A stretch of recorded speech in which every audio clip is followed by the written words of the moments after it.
Good morning, everyone. Welcome back to Monthly Mindset, episode 3, season March. 2.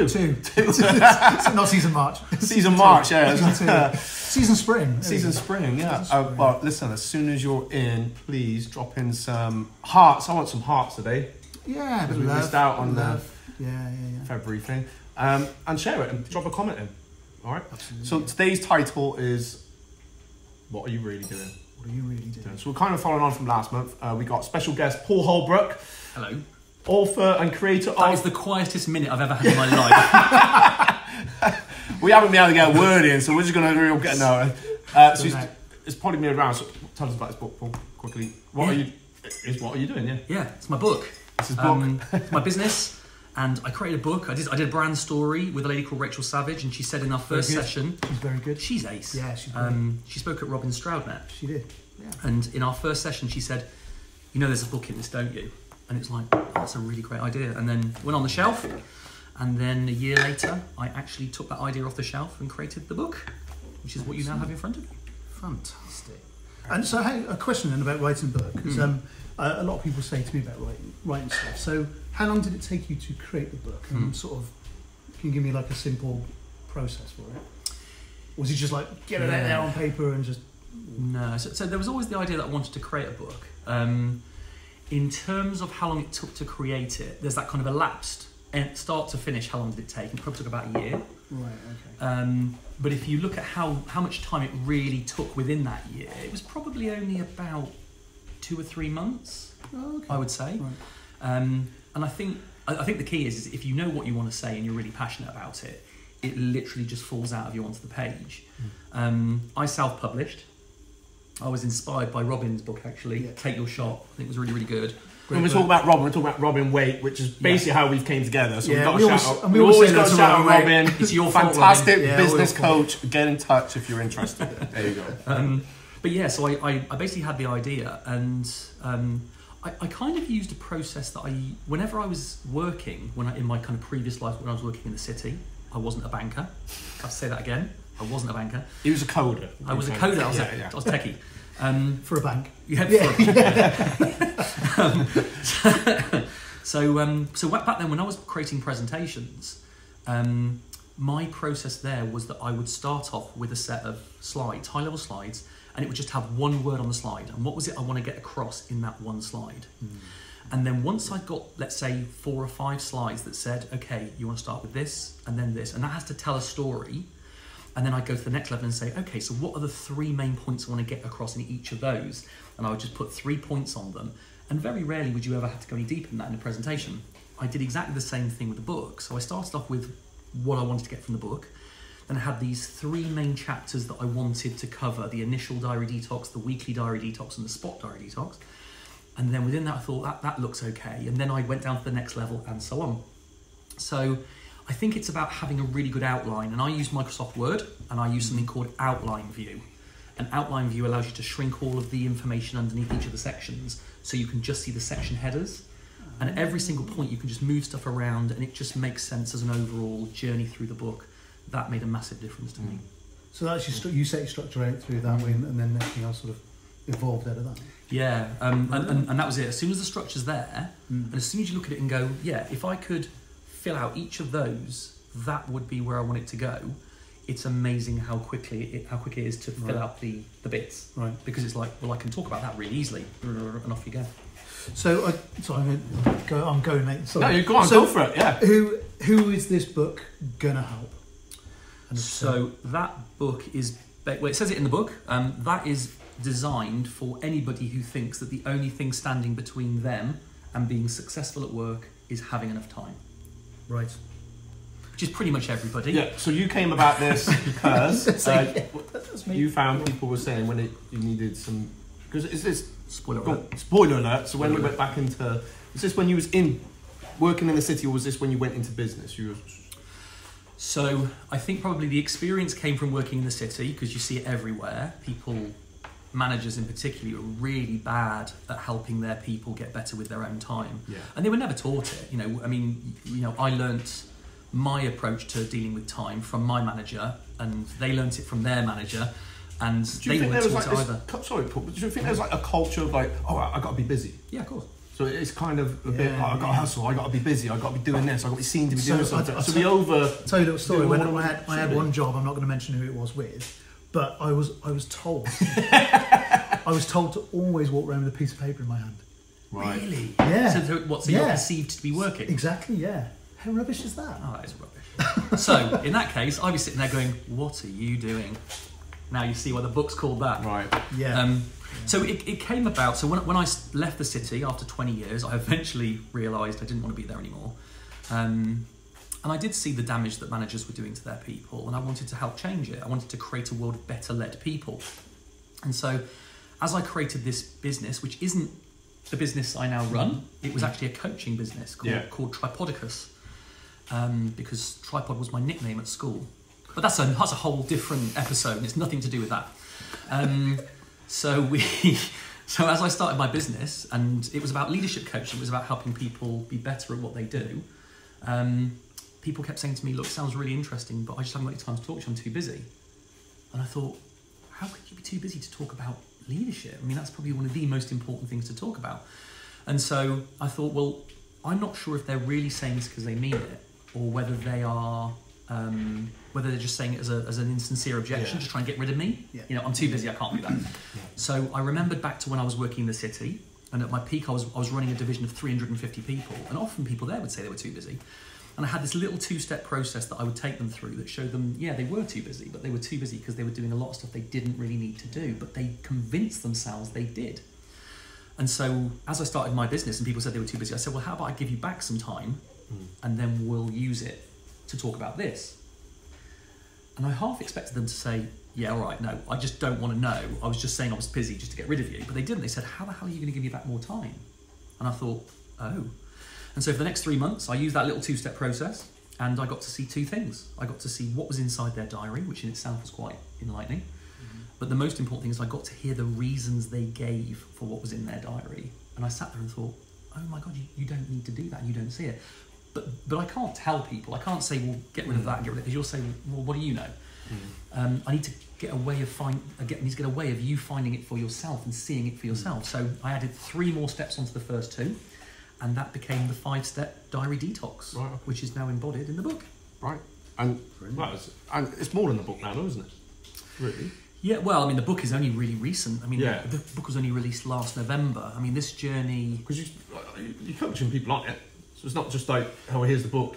You do coaching as well, right? Well, I am, but it's kind of it's about to change, interestingly. So, yeah, originally I was a coach, and I was using it as a door opener. What I actually found was that it was allowing me to have much better conversations with people about what they're doing with their time. So it actually made my coaching a lot more impactful. Then I found a way of delivering it on a one-to-one basis, and then I found a way of delivering it on a workshop basis. And Mr. Waite was one of the participants at one of the early workshops. Then came the app, which supports people on probably the most important thing you do as part of Diary Detox, which is the weekly Diary Detox. 30 minutes you do once a week, and that will take you through the 5 steps, and it will get you to reflect on what you did last week and plan out your future week to make sure you really achieve what you want. So then there was that. Then came the discovery, which was people saying, well, it all sounds great, but I don't think our company's that bad. And it was like, I need something that will give you a little dip your toe in. So then there was that. And then came the book. And then things are about to change again around, this is now going to be something that I'll be putting into the hands of coaches so they can use it, which is exactly why I created it in the first place. Yeah, it's brilliant. So they can use it for their business to help them have more impactful conversations more quickly. And then also doing some more work around the flexible working agenda, 4-day week, 9-day fortnight, etc. Yeah. I think you've got another book in you, haven't you? There are 4 more books in my head. Yes. So the next one is probably going to be called, well, there's probably going to be a second edition to this one. Yeah. Which will include another category which has come in, which is the blue category, which is called Living. Which starts to move you into the kind of flexible working. What am I really doing to recharge and work more flexibly? For myself and my... Absolutely. And that will be called What Are They Doing? Yeah. Sorry, What Are You Doing version 2. Then there's one called What Are They Doing, which is one that's going to be for managers, so that they can use it as a mechanism for better managing their people, helping their people become better. Yeah. Then there's the meeting detox. Yeah. And then there's the email detox. Oh, the email detox. Which I did an event last Control week. A, delete. Is it? Oh, how did you know? Pretty much. It's more of an ebook. Yeah. It'll take about a second to see. It's only one page, but Just do that. Leave. So I did an event for a £100,000 turnover company in Essex last week. Did a day of time with their 72 senior leaders. Yeah. And that was the first chance for me to show the world the essence or kind of the genesis of the meeting and the email detox. So what happens, say, with this company now? So you've done a time management workshop with them. They've gone through your detox diary. Mm-hmm. How does that impact them? So in the first instance, what it does is it shows them, I think probably one of the most impactful things it does initially is it gets them to see for themselves what they are really doing right now, every day, every week. And it's often a surprise to them. So there are little stories throughout the book of experiences that I've had with people who have done a diary detox. And a really simple one was there was a business coach and they just did the first step of the first part of diary detox, and that in itself gave them an insight because they realised they were doing a lot of one-to-one face-to-face coaching. Of course, that was requiring them to go and travel to their clients. One of the challenges that they've been experiencing up to then is they were always late for the meetings. Well, no, not always. They were often late to the meetings, but then they were often running out of time as well. What they realised is that just by doing the first step of the initial diary detox, they finally accepted for the first time that when you say you're going to go and speak to somebody about do some coaching with them, you're not only committing to the hour to hour and a half you're going to be spending with them doing that, it's the prep time, it's the travel time, it's the follow-up, like unprep, if it is, and then it's actually talking to them about what's come out of that. And so for the first time when they looked at it, they went, and this is before the colours were even applied, they just went, well, I can see where my problem is. I'm just spending so much time travelling. What that actually got them to do is it actually got them to rethink their business model. They realised that they were a scarce resource, and therefore they started saying, well, maybe one-to-one, face-to-face on their site isn't the best approach for me. So they changed that. That must be a really good insight into your pricing as well. Go on. Well, I'm thinking because we have this sort of mentality that we're providing a service for X amount of time, but actually the time taken to provide that service could be 2, 3, 4, 5 times. Well, that's what it should be. As well. No, it's their pricing, not my pricing. Your pricing. So the pricing that you're charging. There's a lot. I think so. There's a lot more. I don't know where it's this country, but sometimes I feel like, I experience. We do have this, and we do. There's a lot more to that hour. It's totally, everything that took it. The training you've done, that hour or 2 years training you've done, or the exactly. course you've taken, the exams you've taken. Absolutely. The knowledge, the knowledge you've got and experience. And then that is what it's about. It's about understanding the real time cost of what you're doing. And when you realise that an hour coaching session is actually probably going to be taking you 4 hours, hour each end travel, plus the prep time and the follow-up time as well. That's completely different. I mean, that basically cut your price in a quarter. It's quartered your price. It's like, do you really want to be charging yourself out of that rate? Not sure you do. And the other thing, that's really jumped out at me as well is that how useful this must be for us procrastinators. Because I'm a big procrastinator, and some of it isn't positive thinking time. Some of it is what I call hamster wheel thinking time. So how does that? I mean, I'm assuming that can help. Yeah, absolutely. Just a bit more. Yeah. Tell me. Well, there's Paul, help me. So it does. So there's one other part of it. Really, really weirdly, I actually thought that the colours. I mean, we haven't talked about the colours, but one of the key things around this is the colours. What you're really doing is defined by the value you're getting from what you're doing. So, some of the viewers out there would be potentially already colour coding their diary, for example, and they might colour code all their meetings with clients yellow or travel time green or whatever else. What's interesting is that when you then all that does is that really just gives you a colour classification of what you're doing, so you know that in all the yellow things you're in a meeting with clients, but not all of those meetings might be valuable. So the difference between this is that the colours tell you the value you're getting from the thing you're doing. So that's an interesting thing in itself. But with regards specifically to the procrastination, the second thing that I didn't realise was going to be so valuable was the middle step, T. So the 5 steps spell out detox, D-E-T-O-X, diary, evaluate, target, opportunity and exchange. And the middle one, T, is targets. And what that's really about is the process will help you look at what you have been doing and what you want to be doing. But what's interesting is very, very few times do people actually spend time sitting down and thinking, what should I be doing in terms of what am I trying to achieve? And some people have role descriptions, they might have objectives, but those objectives change and nobody notices. And what the T-step is about getting people to finally consider, well, what is it, if we got to a part in the year, be it the end of the quarter, end of the half year, end of the year, if I get to that point, what is it I want to have achieved specifically at that point? And then by first of all considering that, which many of us don't, by then using that as part of the process, you get to think, okay, well, what do I want to achieve? And is next week set up so that I'm going to achieve all those things? That results in you filling your diary a lot more with not just the meetings that you've got booked, but the meetings with yourself you should have to just do your job. And what's interesting is the procrastination tends to happen at the times when we don't have things booked in our diary.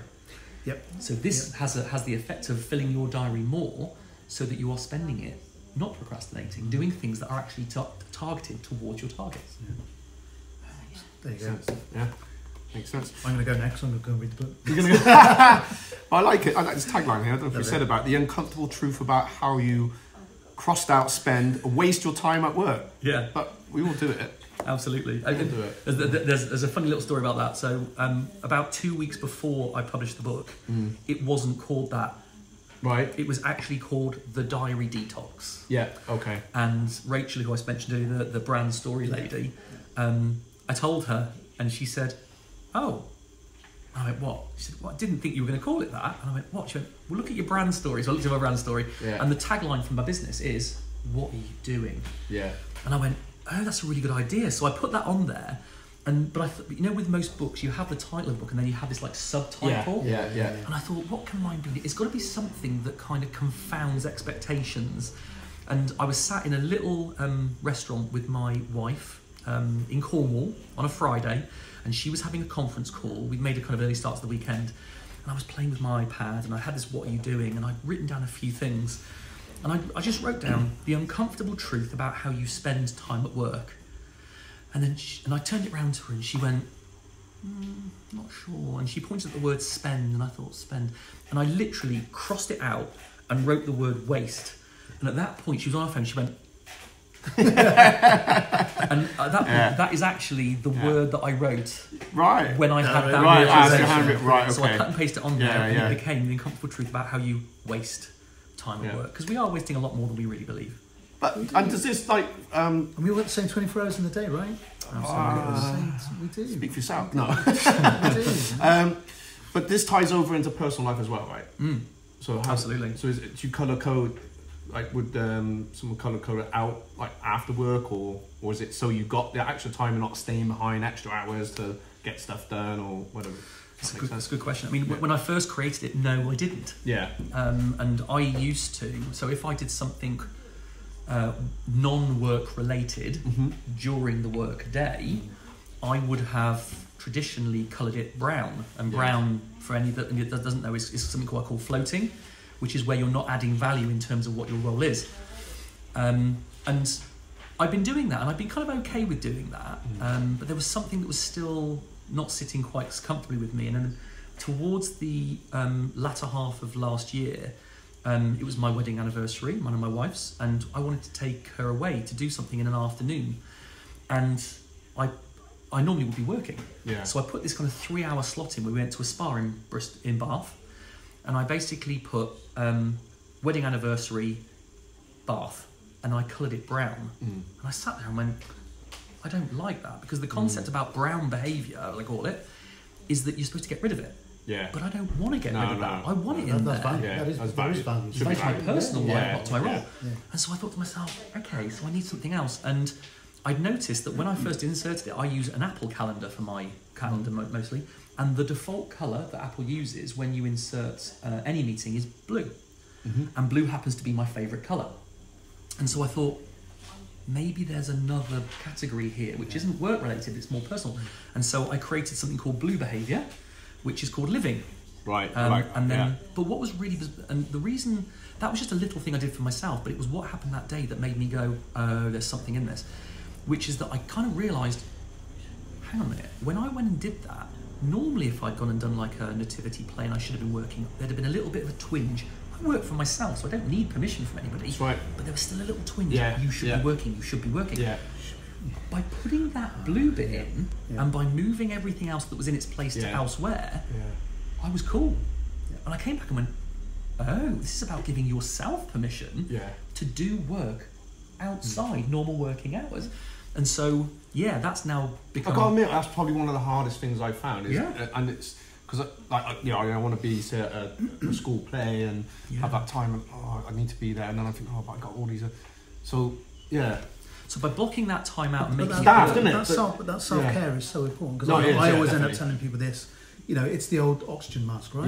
That's where the time on planes. Absolutely. Put your own oxygen mask on first. I use that very example. Loads of people. It's a real Cajun thing, right? Yeah, absolutely. But but you do. It's so important to look. You've got to do that self-care. You've got to look after yourself for your physical health, your mental health, and that gives you the opportunity to then play your top game. Time with family, children, and family, you're never getting that back anyway. So. Well, you're never getting it back. Or you're trying to make up for something and it's too late. Yeah. So. But not only that, time with yourself as well. Yeah. So at the moment, I'm training for London Marathon, and I block that time out as blue living time. Yeah. Because I want to finish work at a certain time and go and do this, because I know ultimately it's about my recharge. This is really important to me, and I feel so much better. I did a video on LinkedIn. Sorry, Paul. Does that help you motivate you towards like the training as well? Because sometimes with people with fitness, being like we're here, we can find excuses to not do something. So do you think having that blocked in there is like that's it? That's my time. I think it does. Yeah. But I think it's also the colour as well. I think there's a colour attached to it. I mean, you'll notice I'm wearing green. Yeah. I tend to wear the colour when I'm working. I wear the colour that is predominantly what I'm doing that day. Yeah. So this is green, communicating. I'm blue. You are blue, so you're living. Living. He's not really. I think I'm living. So, but what's nice about that is that by having it as blue, when I look at my diary... Sorry, what I was going to say that is that I'm wearing green, and anybody that sees my videos on LinkedIn, I once was talking about something that was to do with thinking, and I happened to be wearing a green coat. And somebody said, oh my God, I saw your video and you were wearing green. Whenever you do a video now, wear the colour that you're talking about. Right, okay, That's an interesting idea. Yeah. Unbelievable, because what it actually did, I will answer your question about Sorry. But what it actually did was that every time I then spoke about doing, I would wear red. Yeah. If I was talking about monitoring, I would wear amber, and so on. And what happened is people would approach me and say, I saw your video this morning, I saw it was amber, and I had to listen. And it was oh my God, that's amazing. Right, okay. So what was good about that is that I realised that colour had an effect on people. Yeah. So what I'm hoping is that by looking at that and realising that the blue is living, and blue should be associated with you getting time for yourself and recharging, what I'm hoping is when you look at in your diary detox isn't about telling you what to do. It's just about interrupting your natural instinct to give your time away willy-nilly. So by looking at your diary and seeing that blue there, if you choose to carry on working, then power to you. It's entirely up to you. But at least you'll look at it and go, okay, I could carry on with this red activity, or I could go and just recharge for myself.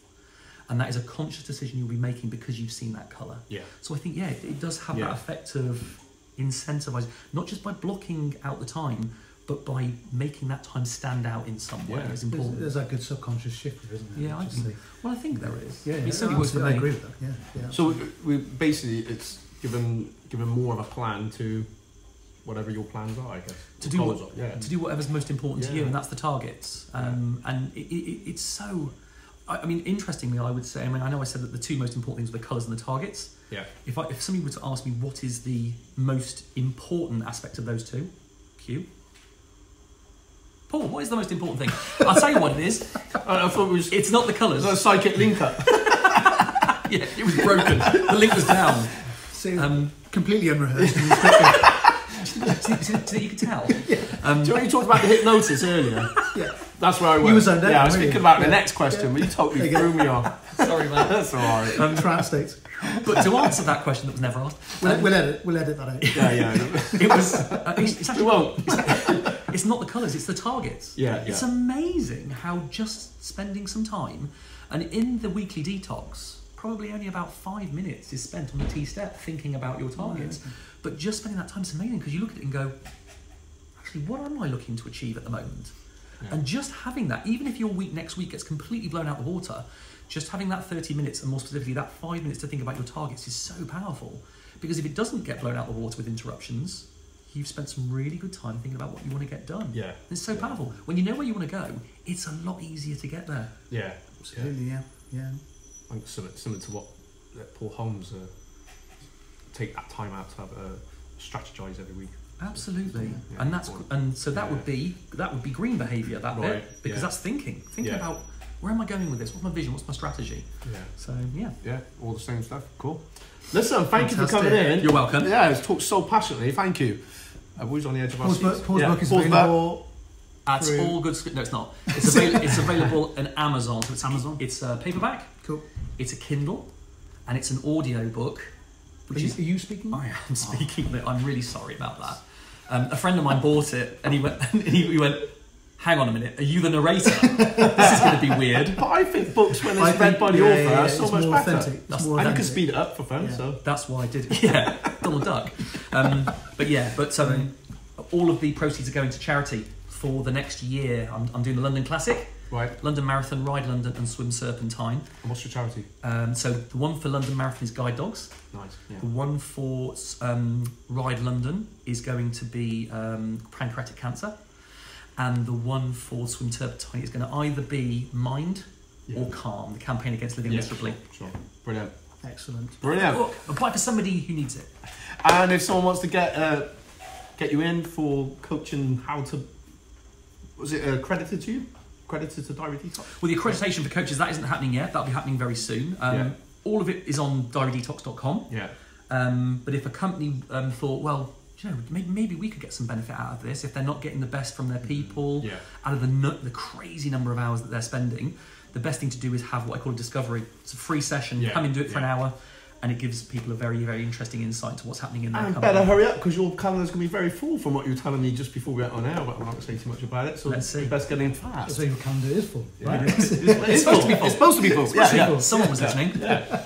As in, it's going to be full for a long time. Thank you, guys. So we're back next month? Yeah, thanks, Matt. Definitely. All right. Please drop in a comment, and of course, hearts. We want some hearts today. It's all gone a bit Deadpool. Thank you, guys. Have a great day. Bye-bye.